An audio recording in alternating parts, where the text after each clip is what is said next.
Hello there, people of the internet. Today I want to talk to you guys about something very important, especially if you're going to be collecting old guns like I do. Now, I collect a lot of military surplus firearms, and a lot of the military surplus firearms that I collect are of extremely high quality. However, there are a lot of old firearms out there that are not necessarily of a high quality, or not necessarily of a manufacturing standpoint that is adequate enough to where the firearms are reliably and safely functional nowadays. A lot of these firearms are, 60, 70, 80 years old, plus, depending on what it is that you're getting.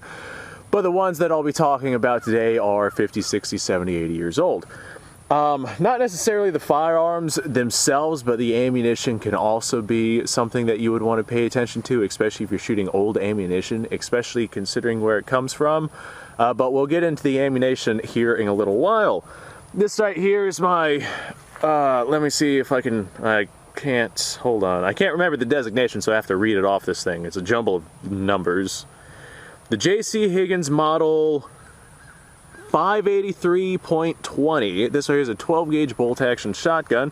I've brought this up on my channel pretty regularly, or not necessarily regularly, but I've brought it up before on several occasions. I mean, it's a very fun little shotgun, but these firearms are well aged. The age is not necessarily what makes the firearm dangerous, but these in particular bolt action 12 gauge shotguns are notorious for failing at the receiver point. There are people out there who tell me, hey, I have one of these and it works great. That's fantastic. But then there's people out there who tell me, hey, I have one of these and it blew up in my face. That's also fantastic. Age is not necessarily what matters. What matters is the use and the life that the shotgun had lived. A lot of these people who say, hey, I have one of these and it runs flawlessly, that's great. They'll go out and they'll put, 100 rounds through the thing a year, and they've had it for 20 years, and the shotgun is still barely being broken in. And then you'll have people who bought them at a gun store used like I did. This thing was probably made in the 60s, and I have no idea what the history is behind this thing. I have no idea what kind of conditions this thing was in. I have no idea, whether or not it got left in a house fire with a new stock on it. There's no telling what this shotgun has been through, and there's no telling how many rounds have been put through this thing. It's rated only for 2 3/4 shells. There's no telling how many people tried jamming, 3-inch Magnum shells into this thing and pulled the trigger. There's just no telling what this shotgun has been through. And this particular model of shotgun is notorious for getting cracks in the receiver right here, right underneath where the stock on this thing is. You wouldn't be able to see it unless you actually pulled the barrel and receiver out of the stock, but these are notorious. I've seen it on several occasions for getting just a hairline crack right back here. That is your locking surface for your bolts. If that cracks and shears off, this bolt goes back into your face whenever you pull that trigger, and that is not something that you want. Now, it takes a good number of rounds to get to the point of the receiver cracking. I typically only run like low brass target loads to this thing, only because of that reason right there, and I constantly check it to make sure that the receiver's not cracking right there. As long as I'm running low brass to this thing, I don't think I'm going to have any problems with this. But if you're running high brass buckshot or slugs or things like that, your more powerful rounds through something like this, and you do it regularly, or the person who had the gun before you did it regularly and you don't know that, the point being is used guns have different stories. It's all about the individual firearm. Some of them get wore out really quickly, and some of them will last for decades because they barely get any use at all. That's just one of the dangers that you get whenever you buy yourself an old gun like this.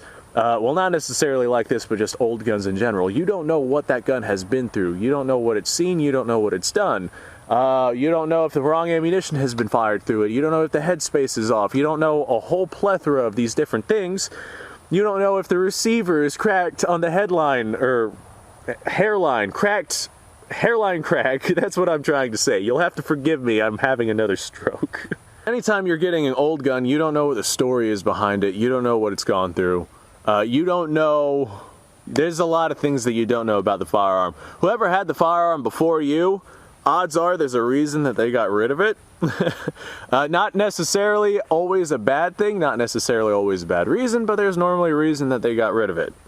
And if you have somebody who particularly knows a firearm and they just like know what makes it tick, you're not gonna know that. Not unless they actually physically tell you.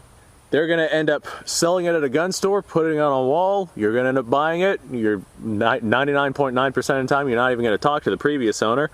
Not unless you're buying it, you know, privately from them. But a vast majority of the time, you're gonna have no idea what the gun has gone through. So just, it's all a matter of luck of the draw. Typically, whenever you're buying old guns, used guns, guns that may or may not have seen some stuff, like a lot of your military surplus guns. Some of them have been on frontline service, you know, seeing the absolute worst of mankind. And some of them were never taken off the rack, you know, back at home base at whatever storage facility that they were kept at. It's luck of the draw. You don't really know what it is that you're going to be getting. And unless you know exactly what to look for, like in my particular case, I know to look for that hairline crack right here on the bottom of the receiver, right underneath where the locking surface is. I just know that that's a popular cracking point on these particular shotguns. Now, whenever I had bought the shotgun, I had no idea that was a cracking point. I did not do research on fail points of these shotguns until after I had had it and realized that these shotguns are notorious for failing, and I figured out why. And I learned why and where. Now, like I had said, it's not always the old firearms that you want to check out and pay attention to. This is my M1 Garand.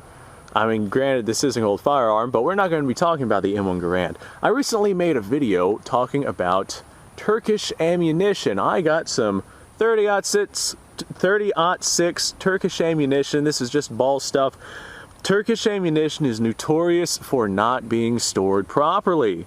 And I decided to run a test with this M1 Garand to find out if the pressure of the 30-06 that I'd gotten was adequate enough. Not only to run the system, but also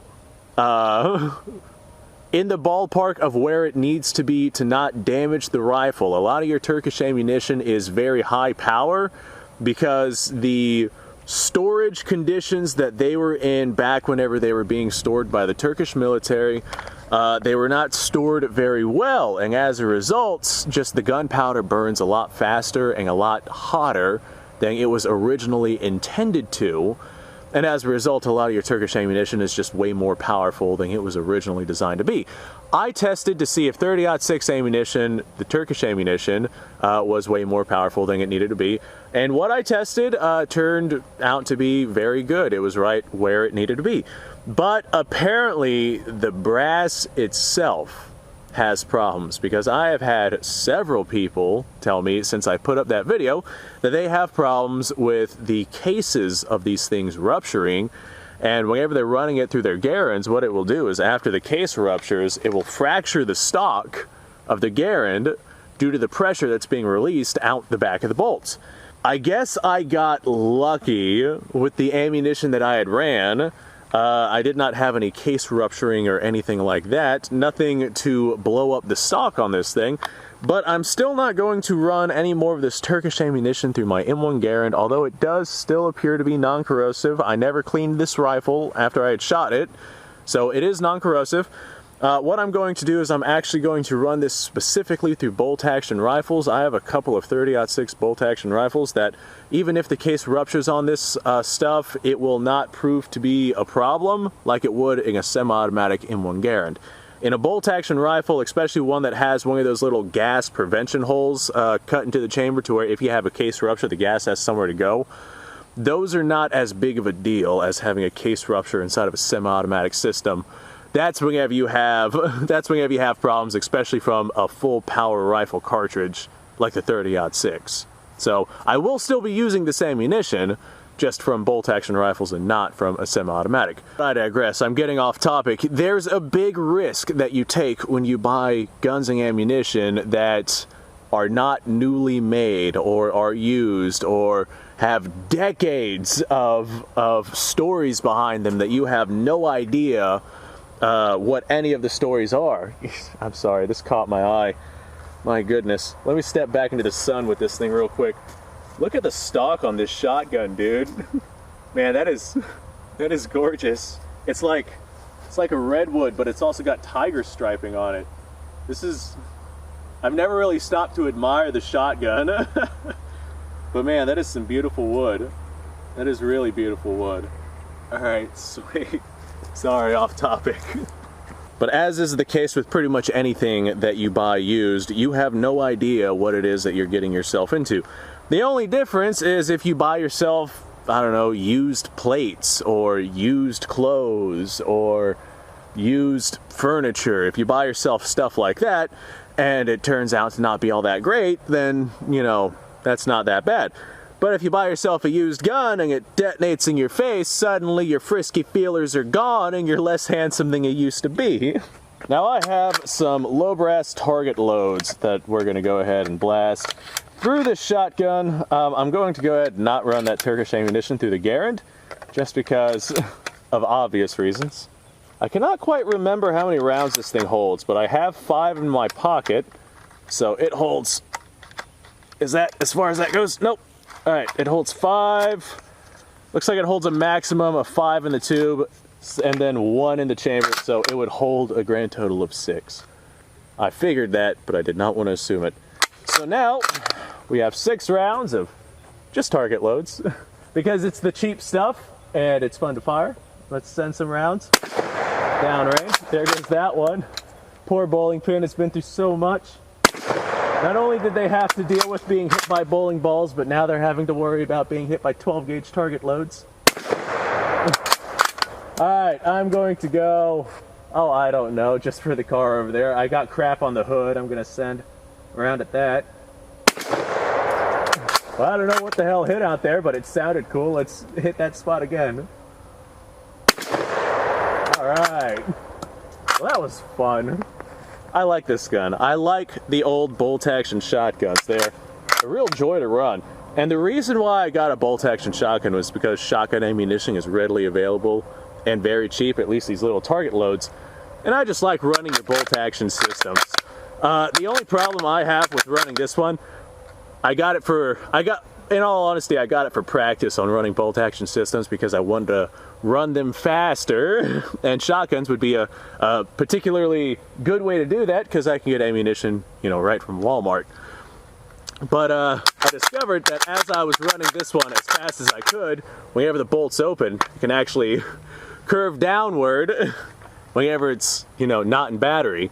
And whenever I'm trying to run it, I'll hit the actual locking surface on there, and then I gotta make the decision to push the bolt back upwards and continue back home.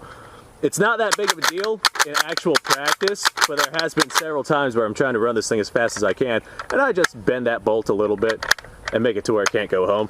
And then I gotta push it back up to where it's supposed to be. And whenever you're trying to run a gun as fast as you can, that's irritating.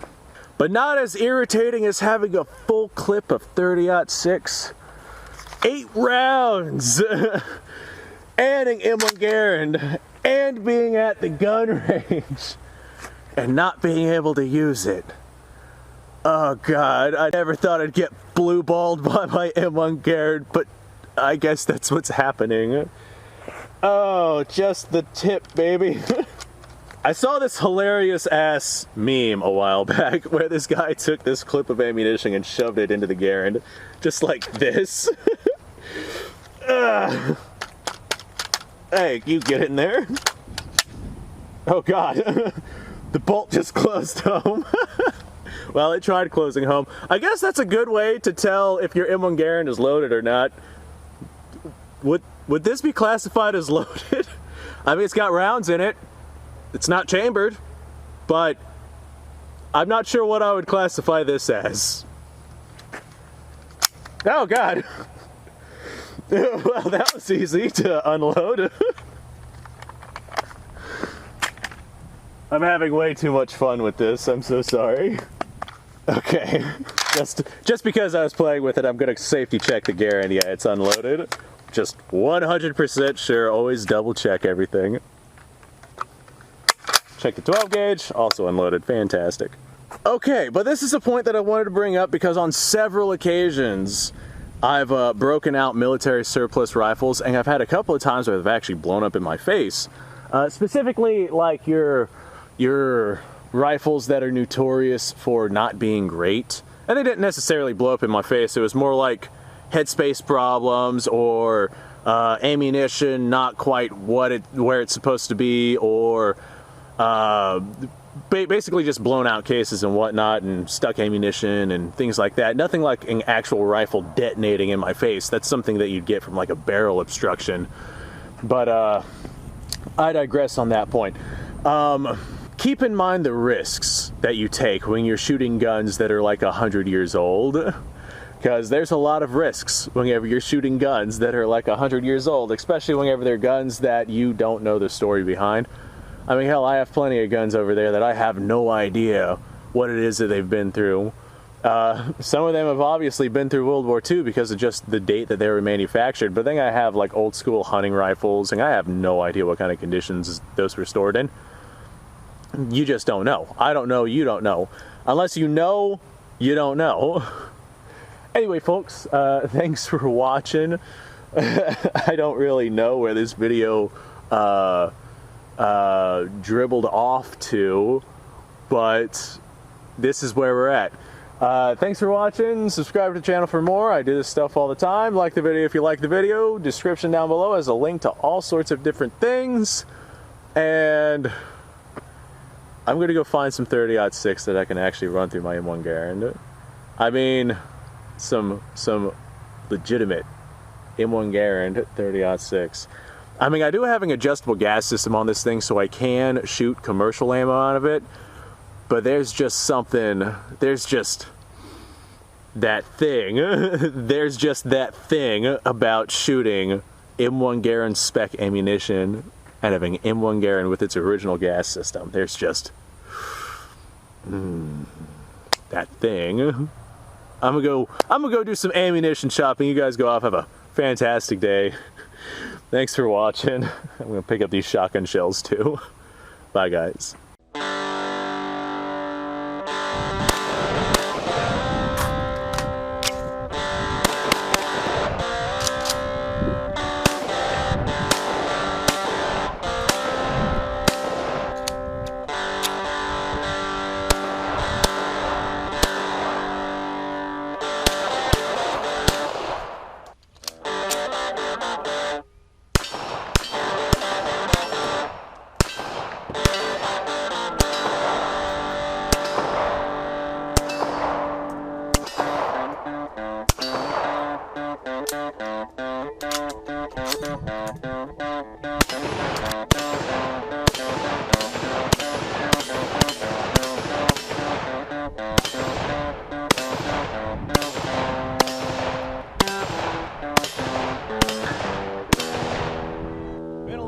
Since I've done this.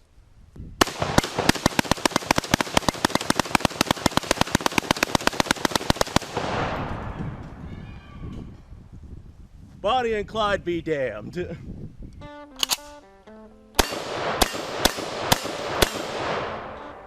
poor man's Garand.